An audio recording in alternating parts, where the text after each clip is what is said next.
कुल हिंद मजलिस इत्तेहादुल मुस्लिमीन के सदर और हैदराबाद के रुकन पार्लियामेंट बैरिस्टर असदुद्दीन अवैसी ने हैदराबाद की मस्जिद क़ुबा में मुनक़िदा जलसा यौमुल कुरान से खिताब किया। सदर मजलिस ने कौमी और बैनुल अक़वामी मसाइल पर इजहार ख्याल किया। उन्होंने इसराइल, अमरीका और ईरान के दरमियान जारी कशीदगी और तनाज़े की सख्त मजम्मत करते हुए कहा कि मशरिक़ वस्ता में बढ़ती हुई जंगी सूरत हाल इंसानी अलमिया को जन्म दे रही है। उन्होंने जोर दिया कि जंग को फौरी तौर पर ख़त्म होना चाहिए और खित्ते में अमन व इस्तेहकाम की बहाली के लिए आलमी सतह पर संजीदा कोशिशें की जानी चाहिए। अपनी तकरीर के दौरान सदर मजलिस ने वज़ीर आज़म नरेंद्र मोदी की ज़ेर क़यादत मरकज़ी हुकूमत की पॉलिसियों पर भी तनक़ीद की। उन्होंने इल्ज़ाम लगाया कि ऐसे प्रोग्राम के लिए 63 लाख रुपए के सरकारी फंड्स खर्च किए गए जहां मुसलमानों को मुल्क बदर करने और हिंदू राष्ट्र के क़याम जैसे इश्तियाल अंगेज़ मुतालबात पेश किए गए। उन्होंने सवाल किया कि ऐसे प्रोग्राम के लिए सरकारी रकम क्यों खर्च की गई। कम हो तो यह मत समझो कि तुम मनमानी कर लोगे, कानून की बालादस्ती होनी चाहिए। अरे जालिमों, तुम इतने बहादुर बनते ना। अमेरिका का ट्रेड मिनिस्टर कह रहा है, यहां पर आकर कह रहा है कि हम भारत को चाइना की तरह उठने नहीं देंगे, हम भारत को चाइना की तरह उठने नहीं देंगे। क्यों? क्या भारत तुम्हारा गुलाम है? अमेरिका के मिनिस्टर, अरे गोरी चमड़ी वाले, ये भारत ने तरक्की की तो तुम्हारा क्या रोल रहा उसमें? मगर ये आरएसएस बीजेपी वाले, दम निकलता है गोरी चमड़ी को कुछ बोलने के लिए। भारत में आकर कह रहा है हम भारत को उठने नहीं देंगे चीन की तरह। भारत क्या गुलाम है किसी का? इनकी जबान, मुंह में जबान है मगर गूंगे हैं। मुसलमान पे बोलो पूरा बोलते हैं, ट्रंप पे बोलो तो लगता है इनके बड़े अब्बू हैं, वो बोल ही नहीं सकते। बोल रहा है भारत में आकर हम भारत को उठने नहीं देंगे जैसा चीन को हमने उठाया था। मुझे बड़ी तकलीफ से कहना पड़ता है कि हमारे वतन अजीज में मुसलमानों से नफरत इतनी बढ़ चुकी है कि मरकजी हुकूमत बीजेपी ने 62 लाख रुपये एक ऑर्गेनाइजेशन को दिए फंक्शन करने के लिए। 62 लाख रुपये। और उसमें कौन शिरकत हुए, उसमें कौन शिरकत किए?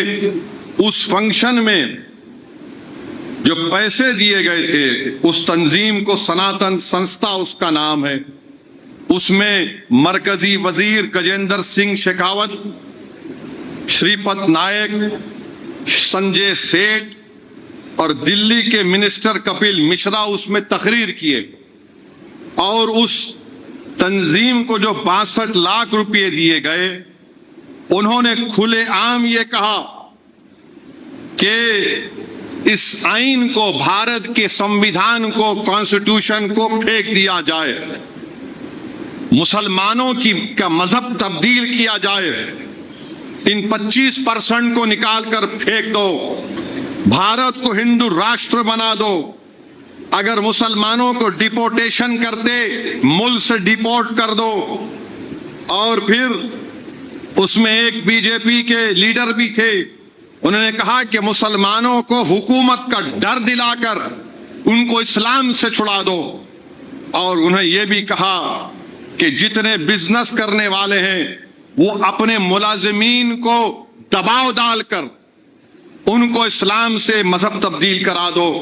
फिर एक राहुल दीवान हिंदू फंड का, उन्होंने कहा कि आईनी हिंदू राष्ट्र बनना चाहिए। और वो बोला कि अगर मैंने डर दिखाया मुसलमानों का कि अमोनियम नाइट्रेट में अगर मुसलमान मिठाई में इतना मिला दें तो इतने लाख हिंदू मर जाएंगे। आप बताइए कि 62 लाख रुपये ऐसी तंजीम को दिए गए हैं और गवर्नमेंट के स्कूलों में 7 रुपये देने से हुकूमत पीछे हटती है बच्चों को जो खाने के लिए मिलते हैं। 9 lakh mid day meal scheme में नहीं दे सकते। ये सनातन संस्था एक ऑर्गेनाइजेशन है, इनके ऊपर बहुत से इल्जामात हैं, बहुत से कत्ल के मुकदमे इन पर चल रहे हैं। और ये भी बताया गया कि लोग हथियार की ट्रेनिंग भी देते हैं। बहरहाल नरेंद्र मोदी की हुकूमत ने 62 लाख रुपए ऐसी तंजीम को दिए हैं जिससे मुसलमानों को डिपोर्टेशन करने की, मुसलमानों को दीन इस्लाम से छुड़ाने की मुसलमानों को इस तरह की बात उन्होंने वहां पर कही कि 25% को निकाल कर फेंक दो। मैं उन जालिमों से कहना चाह रहा हूं, दुनिया की कोई ताकत भारत के मुसलमान को हिंदुस्तान से नहीं निकाल सकती। तुम अगर कोशिश भी करोगे तो तुमको ज्यादा तकलीफ होगी, हमको नहीं होगी। तुम नहीं जानते अल्लाह की कलाम में मौत का जिक्र 140 मर्तबा से ज्यादा किया गया। मैं इस मुल्क के लिए, इस मुल्क की सालमियत के लिए और अपनी दीन की बका के लिए मरने तैयार हूं। बताओ तुम क्या कर सकते? तुम समझ नहीं रहे हो हमको। और मोदी 56 इंच का सीना की बात करते हैं, राष्ट्रवाद देशभक्ति की बात करने वाले आरएसएस वालों, बताओ एक कौन है अमेरिका का मिनिस्टर जो हमसे कह रहा है, 133 करोड़ के मुल्क से कह रहा है कि आप एक महीने के लिए तेल खरीद सकते? अरे बीजेपी आरएसएस वालों, अगर भारत से मोहब्बत है तो थूको उस जालिम पर और कहो कि हम जिससे चाहे तेल लेंगे, जिससे चाहे हम तेल लेंगे। तुम होते कौन हो हमको बोलने वाले? एक महीने के लिए ले लो। क्या भारत को गिरवी रख दिया आपने अमेरिका के पास? बताओ बीजेपी वालों कि एक मिनिस्टर कह रहा है एक महीने के लिए ले लो। कौन है ये लोग? क्या इसीलिए अंग्रेजों से हमने आजादी हासिल की थी कि कोई गोरी चमड़ी वाला हमसे कहे कि एक महीने के लिए ले लो? मगर नहीं बोलेंगे।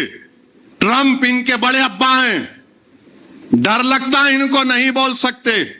हद तो यह हो गई मेरे अजीज दोस्तों और बुजुर्गों, एक ईरान से कश्ती आई थी नेवी की, विशाखापट्टनम गई, वहां पर फंक्शन हुआ। उस कश्ती में 100 से ज्यादा कोई ईरान के नेवी के जिम्मेदार थे। विशाखापट्टनम में उनका बड़ा इस्तकबाल किया गया। उस कश्ती में कोई हथियार भी नहीं थे, उस कश्ती में कोई हथियार नहीं थे। वो कश्ती फरवरी में विशाखापट्टनम पे हिंदुस्तान की दावत पर, भारत की दावत पर विशाखापट्टनम को आई थी। वो निकलकर इंडियन ओशन जो बहते हैं, बहरे हिंद, वहां से जा रही थी। तो ये अमेरिका की सबमरीन ने टॉर्पीडो मारकर उस ईरान की कश्ती के परचखे उड़ा दिए। वहां नहीं है, ईरान की टेरिटरी में नहीं है, इंडियन ओशन में है। सबमरीन से टॉर्पीडो मारकर श्रीलंका के करीब हैं। मीडिया ने लिखा, जरा अबलाग से मालूम हुआ कि 80 से ज्यादा उस जो वहां पर उस कश्ती पर थे वो हलाक हो गए। आप बताइए, मैं पूछना चाह रहा हूं जो कह रहे हैं कि 25 करोड़ को निकाल कर फेंक दो, जालिमों, अगर वो चीन की कश्ती इतनी करीब आ जाती तो तुम क्या करते? बताओ। वो चीन की कश्ती अगर हमारे मुल्क के करीब आ जाती, ये पागल बोलते नहीं हमारे इंडियन वाटर में नहीं थी। अरे पागल, पानी का बॉर्डर नहीं, कितना करीब आ गया दुश्मन वो देखो। भारत के वजीर आजम की जिम्मेदारी है, दस्तूरी जिम्मेदारी है, कॉन्स्टिट्यूशनल रेस्पॉन्सिबिलिटी है कि बताए देश को कि क्या हुआ। ये हम अमेरिका से क्वाड में हैं, क्या अमेरिका को आपने बताया था? कौमसा जेसीओ सब एग्रीमेंट साइन किया आपने?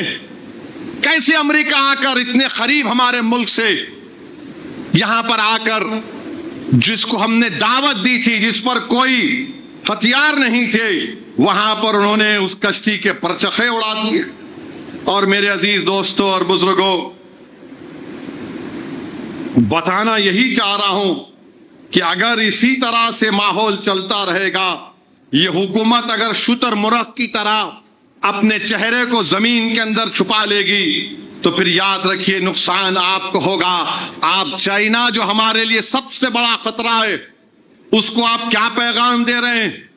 उसको आप क्या पैगाम दे रहे हैं? बताओ आपने अमेरिका को बताया कौन? अच्छा, हैरत की बात यह है कि अमेरिका भी आ रहा था विशाखापट्टनम, बोला हम नहीं आते, और जैसा ही ये विशाखापट्टनम से निकलकर बहरे हिंद में गए, वहां पर इनको टॉर्पीडो से मार दिए। मैं भारत के वजीर आजम से कहना चाहूंगा, बीजेपी से कहना चाहूंगा, ये जंग को रुकाओ।